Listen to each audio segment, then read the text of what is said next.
nosso estudo de hoje é sobre a reencarnação e a ressurreição.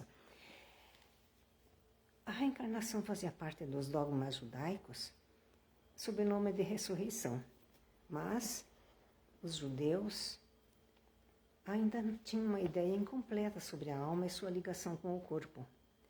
Eles acreditavam que um homem que viveu podia reviver, mas não tinham uma ideia precisa de como esse fato podia ocorrer. Então, eles chamavam de ressurreição o que o espiritismo chama de reencarnação. Pela ressurreição, supõe-se o retorno à vida do corpo que morreu, mas a ciência demonstra ser materialmente impossível, pois os elementos desse corpo já estão dispersos e absorvidos. Eles não existem mais. E a reencarnação é o retorno da alma ou espírito à vida corporal, mas em um outro corpo, novamente formado para ela e que nada tem em comum com o corpo antigo. Quando Jesus falou, em verdade vos digo, ninguém pode ver o reino de Deus se não nascer de novo, ele foi interpelado pelo Nicodemos, que era um senador dos judeus, que falou: Mestre, como pode um homem que já está velho nascer de novo? E Jesus respondeu: em verdade vos digo, se um homem não renascer da água e do Espírito, não pode entrar no reino de Deus.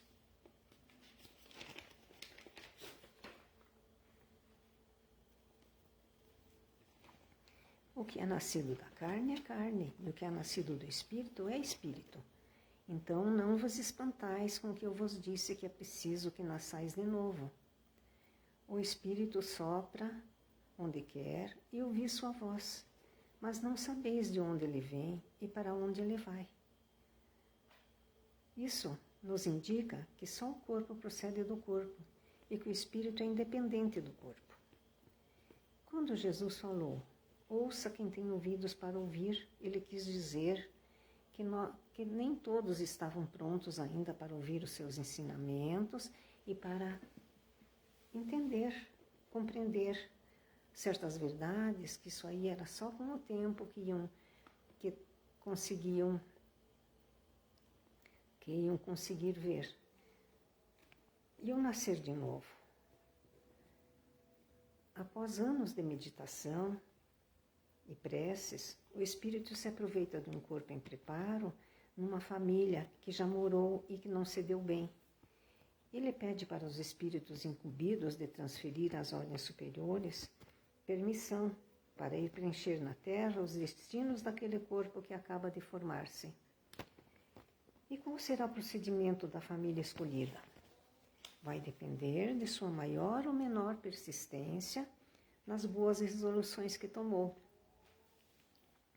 A convivência com as pessoas com quem ele não se deu antigamente constitui uma prova bem penosa e às vezes sucumbe se não tem ainda bastante vontade forte de perdoar, de conseguir viver de novo bem em paz.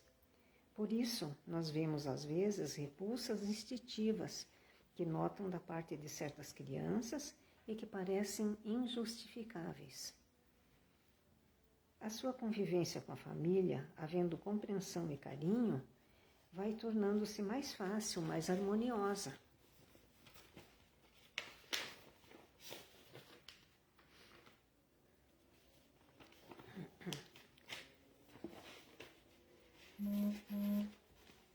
Eu vou falar agora sobre os laços de família fortalecidos pela reencarnação e quebrados pela unicidade da existência. Os laços familiares não se destroem pela reencarnação, mas, ao contrário, eles se fortalecem, eles se estreitam, porque os espíritos formam no espaço grupos familiares, unidos pela afeição, pela simpatia e pelos gostos iguais. Esses espíritos ficam felizes por estarem juntos porque a reencarnação só os separa momentaneamente. Porque depois que eles entram na erraticidade, eles se reencontram como velhos amigos que retornam de uma viagem, se encontram novamente, ficam felizes. Frequentemente, eles se reúnem numa mesma família ou no mesmo círculo, procurando se ajudar. Então, os mais adiantados ajudam aqueles que ficaram para trás, porque sempre tem aqueles que são mais disciplinados, que vão evoluindo, e tem aqueles que vão mais devagar, mas os que estão mais na frente ajudam aqueles que ficaram para trás. Isso é muito importante. E depois de cada existência, vão se aprimorando,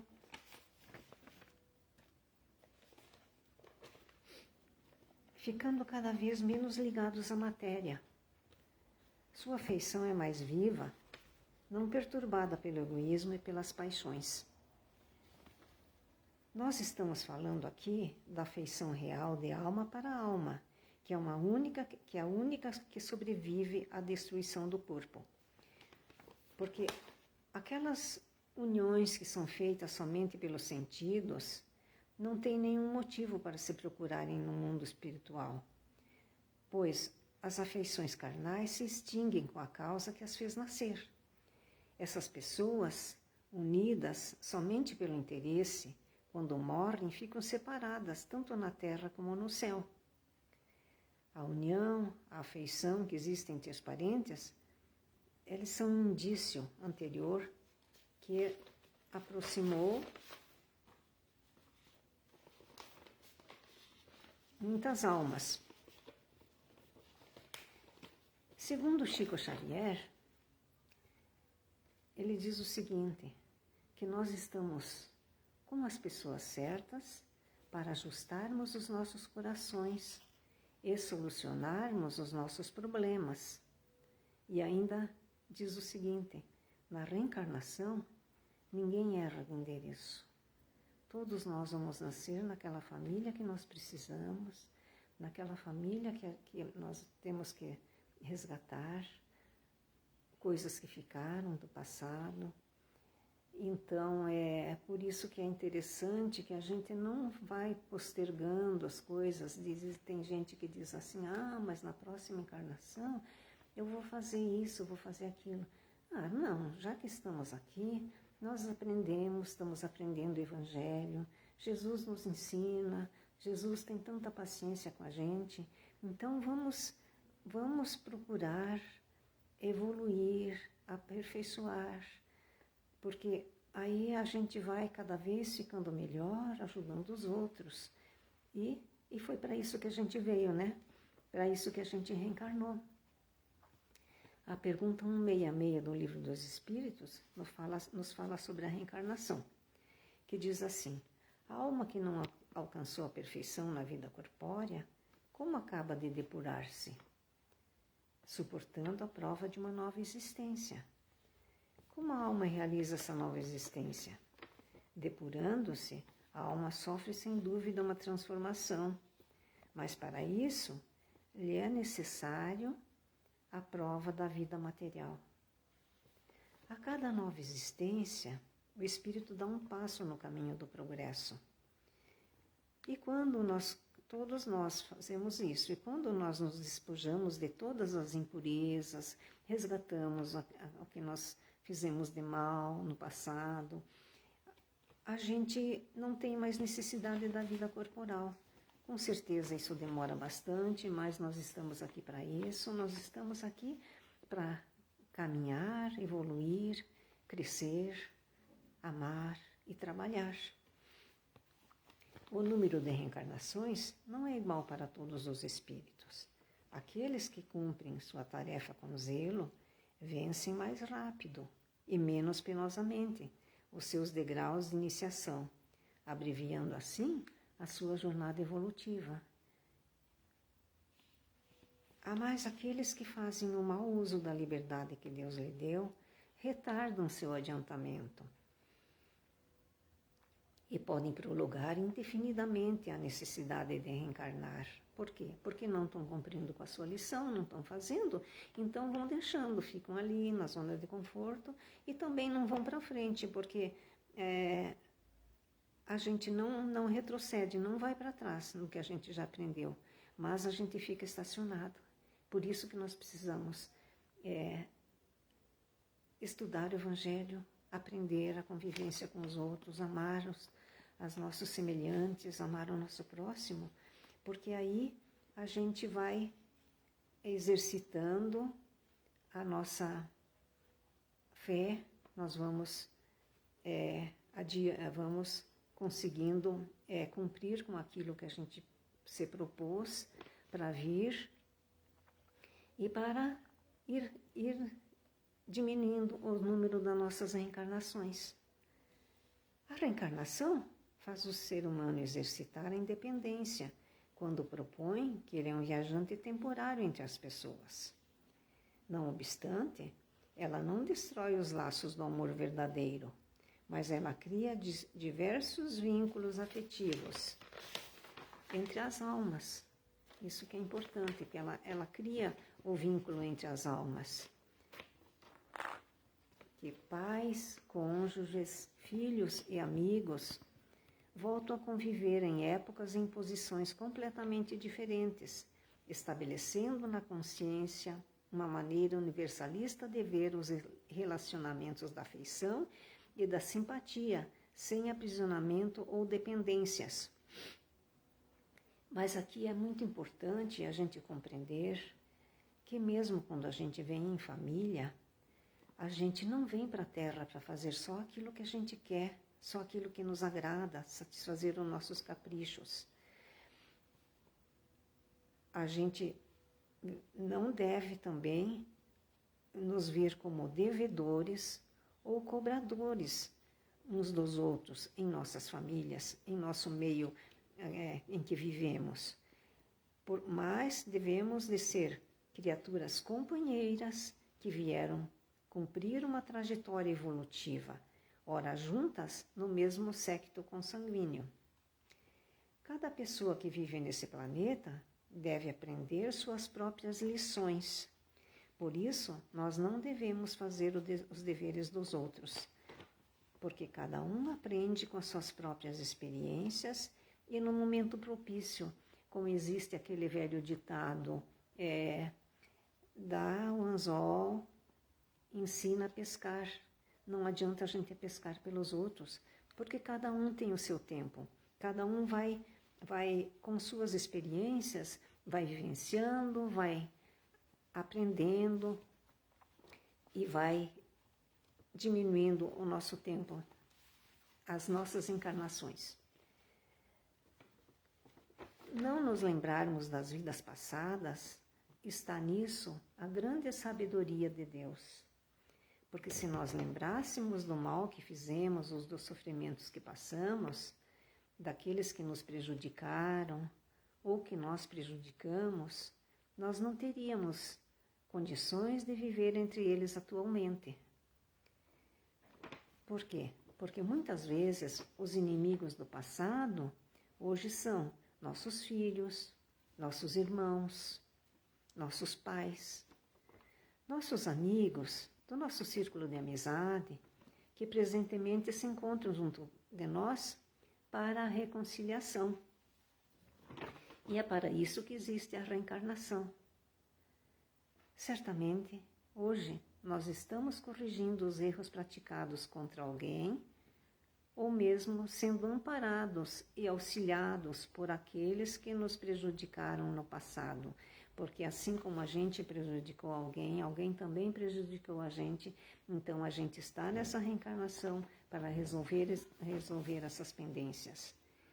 Daí a importância da família, onde se costumam reatar os laços cortados em existências anteriores. A reencarnação dessa forma é a oportunidade de reparação, como é também a oportunidade de praticarmos o bem, apressando assim a nossa evolução espiritual. Quando nós encarnamos, nós trazemos um plano de vida que a gente assumiu quando estava no mundo espiritual. nós assumimos compromissos com a espiritualidade, de repararmos o mal feito e praticar todo o bem possível. Por isso, nós devemos ouvir o convite de Jesus para sermos caridosos com nossa família, porque a ordem, o trabalho, a caridade, a benevolência e a compreensão, tudo isso começa dentro de casa. Eu procurei no livro Nosso Lar, de André Luiz, e eu achei uma descrição do lar que eu achei muito bonita, que para encerrar esse estudo sobre a reencarnação, eu vou ler, que eu achei, toca muito o coração da gente. O lar é a instituição essencialmente divina e que se deve viver dentro de suas portas com todo o coração e com toda a nossa alma.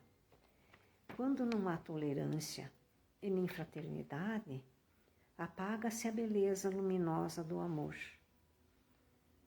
Então, devemos viver dentro das portas do nosso lar todo amor com toda a nossa alma, para que nós tenhamos sempre a beleza luminosa do amor. Agora, para encerrar esse nosso estudo, eu vou rezar a prece de Caritas. Essa mensagem, ela é muito bonita, é uma oração que diz tudo, fala sobre tudo. Deus, nosso Pai, que sois todo poder e bondade, dai a força àquele que passa pela provação e dai a luz àquele que procura a verdade. Ponde no coração do homem a compaixão e a caridade. Deus, dai ao viajor a estrela guia, ao aflito a consolação, ao doente o repouso. Pai, dai ao culpado o arrependimento, ao espírito a verdade, à criança o guia, ao órfão o pai. Senhor, que vossa bondade se estenda sobre tudo que criastes. Piedade, Senhor, para aqueles que vos não conhecem, e esperança para aqueles que sofrem. Que a vossa bondade permita aos espíritos consoladores derramarem por toda parte a paz, a esperança e a fé. Deus, um raio, uma faísca do vosso amor pode abrasar a terra, deixar-nos beber nas fontes dessa bondade fecunda e infinita, e todas as lágrimas secarão, e todas as dores se acalmarão. Um só coração, um só pensamento subirá até vós, como um grito de reconhecimento e de amor. Como Moisés sobre a montanha, nós os esperamos com os braços abertos. Ó bondade, ó beleza, ó perfeição, e queremos de alguma sorte merecer a vossa misericórdia. Deus, dai-nos a força de ajudar o progresso, a fim de subirmos até vós. Dai-nos a caridade pura, dai-nos a fé e a razão. Dai-nos a simplicidade que fará das nossas almas o espelho onde se refletirá a vossa imagem. Essa oração é muito linda. Então, agora, quero desejar a todos vocês um ótimo domingo e convidá-los para a próxima live, que será na quinta-feira, sempre onde nós aprendemos um pouquinho a mais dessa nossa doutrina maravilhosa, desse Pai tão bondoso, que está sempre olhando por nós, está sempre nos amparando, está sempre cuidando de nós, de nossa família, está cuidando do mundo inteiro. Que Jesus permaneça sempre em nossos corações e que assim seja. Obrigada a todos e um bom domingo.